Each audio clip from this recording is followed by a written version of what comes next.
So it's been a minute and there's good news and bad news. The good news is that you get to see how much passive income my $31,000 portfolio makes in just 2 months. Bad news is that you don't get to see March's video by itself, which, let's be honest, all 5 of you that watch my videos, I don't think you're going to complain that much. But before we get into that, be the 6th person to actually watch my videos and subscribe to my channel down below. And then, of course, leave a like on my video because it does help out the growth of my channel tremendously. And let me know down below how much passive income you made last month from your portfolio. As always, before we hop into how much passive income we made, we got to go over my portfolio value. So as it stands on the day, we are down $219 or 0.7%. On the week, we are down $353.35 or 1.12%. On the month, we are down $773.06 or 2.42%. On the 3 months, we are down $404. Actually, we're up $404.11 or 1.31%. Year to date, we're up $994.38 or 3%. Over the last year, we were up $2,633.38 or 9.23%. And then all time, we are up $5,640.48 or 22.1%. Even though it's cool to see on paper that I am up overall, at the end of the day, I am not going to sell out of these stocks. So it's kind of not pointless, but it's just kind of something cool to see because at the end of the day, I am not going to sell out of these stocks. And I'm only in it for the passive income, but it's still cool that we're up 22% all time. So for March, I'm just going to go ahead and tell you how much passive income that I made instead of going over each individual payment that I got like I am going to do for April. So for March, I ended up getting 13 dividend payments, which gave me $83.65. And that brings my yearly total for the month of March or after the month of March to $298.43. For getting just about $300 in the first 3 months of the year, I'm not complaining whatsoever. I'm extremely happy to look at my growth because if you look at 2023, I increased my income by about $30 from January of last year. So we're always heading in the right direction, which always makes me really happy. Now let's get into all the dividend payments that I got from April, which I believe it's 12 as well. Moving on to the first dividend payment that I got, really income, I had 43.47 shares at the time. They were paying 0.257 cents per share, which gave me $11.17. Moving on to the second dividend payment that I got for the month of April, MRK paid me $11.98. At the time, I had 15.56 shares and they're paying 77 cents per share. I think both Realty Income and MRK are just long-term holds for me at this point.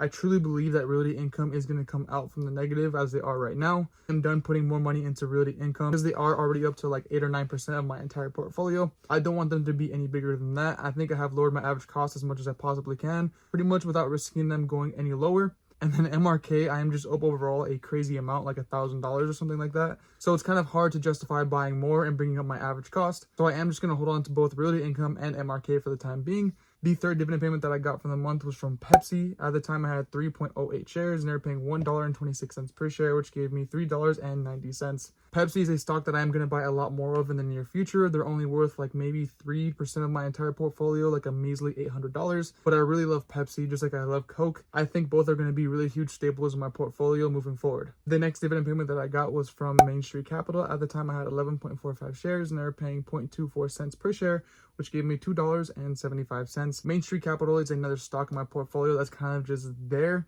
I am up on them overall. I just don't believe I'm buying any more of them at the moment. They're in the same boat as Realty Income. The real estate sector is really just getting hit pretty hard right now. And if I'm being honest, I do feel like a recession for the real estate market is coming soon.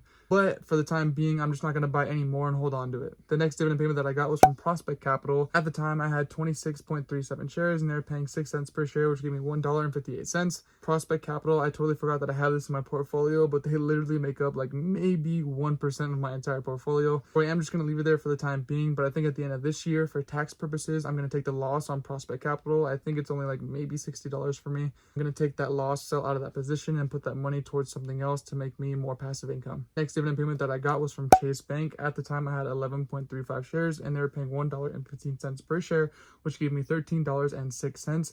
Boy, am I happy that I bought more Chase Bank last summer. I was buying both Starbucks and Chase Bank consistently over the past summer. I just didn't understand why they were being undervalued. Obviously, right now, Starbucks is taking a huge hit for political reasons. But Chase Bank, I just didn't see why it was so undervalued at the time. And I just consistently bought in over that summer, just like with Starbucks. And obviously for Chase Bank, it has paid off for me. I think I'm up overall like $900 right now. And I am getting a nice juicy dividend. So I'm extremely happy with buying into Chase Bank when I did. The next dividend payment is my favorite dividend payment, even though it's not that much. I'll explain why after. But the next dividend payment that I got was from ONL. At the time I had one share. I still only have one share and they're paying 10 cents per share, which gave me 10 cents. The reason that this is my favorite is because I got this share completely free. O&L is a split off from Realty Income. At the time I had 10 shares of Realty Income and they were giving 1/10 of a share to every share that you had of Realty Income, which gave me a whole entire share. So it's a free share that gives me passive income. So it's like getting passive income on passive income, if that makes sense. But that's kind of why this is my favorite, and I don't know if I will ever sell out of this. Getting this measly 10 cents makes me so happy every single month. I literally can't explain it, but it makes me so happy. Next dividend payment that I got was from Coca-Cola. At the time I had 19.4 shares and they were paying 48 cents per share, which gave me $9.41. Coca-Cola is going up in value a lot recently, so I don't want to increase my average cost. I am more comfortable investing into Pepsi, especially because Coca-Cola makes up upwards of 6 to 7% of my portfolio. Pepsi is only down there at 3%.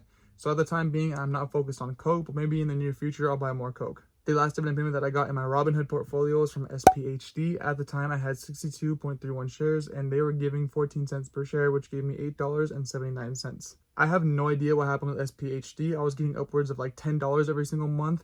As soon as I started buying more SPHD, their value went down. The amount that they were paying in shares actually went down. It's just interesting how that works. Of course, as soon as I start buying more SPHD, it starts going down or they start cutting their dividend down. I'm comfortable with holding this though. It's completely okay with me because they're still paying out 8 dividends. They're just going up and down and fluctuating a lot more recently. And I'm okay with this because I bought more SCHD, or I'm buying a lot more of SCHD. They're getting up there of like 8 to 9% of my portfolio. SPHD is upwards of 10%. So as SPHD goes down and SCHD goes back up to where they're both about even, I might do a comparison video to see which one is better. Obviously, I'm kind of biased because SPHD was the first stock that I ever bought in this portfolio. But at the end of the day, SCHD being more consistent and paying out a higher dividend over time and increasing their dividend over time is kind of the name of a dividend investor's game.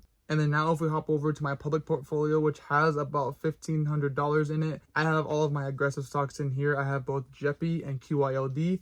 These are both covered call ETFs that are way aggressive, paying like a 10% dividend yield. The trade-off with that, kind of like with SPHD, is that it's less consistent. Typically, the higher the dividend yield, the less consistent it is and the riskier it is investing. But so far, I am up overall. That wasn't the case for the past 2 years. I was actually negative on both of them for the past 2 years. And then this last little bump in the market pushed me positive. So I am positive on them and I'm making pretty consistent and decent passive income from them. But I digress, JEPI actually paid me $4.64 for a dividend. I think I have 23-ish shares. And then QYLD paid me $6.63 as a dividend. And I think with QYLD, I have upwards of 28 shares. But both of these stocks are pretty fun to invest into. It's interesting to think that if I have an extra, let's say I have $1,500 right now, I'm making about $10 a month of passive income. If I increase that to $15,000, I would have $100 a month of income, and so on and so forth as you go up. But anyways, let's add all this up and see how much passive income I made for April. When we add everything up, that means that I made $74.05 of passive income in the month of April 2024. That brings my running total for the year to $372.48. The cool thing about this is that I beat my entire year in just 4 months from 2021 and 2020, obviously. I'm a little over halfway of where I was in 2022 in just 4 months for the entire year. And it does look like I am going to grow about $200 to $300 from where I was in 2023. So that's also exciting. That's how much money I made in passive income for my $31,000 portfolio over 2 months. Don't forget to subscribe to the channel if you have not already, because I am going to keep posting these videos more consistently. I had a crazy month last month and this month actually.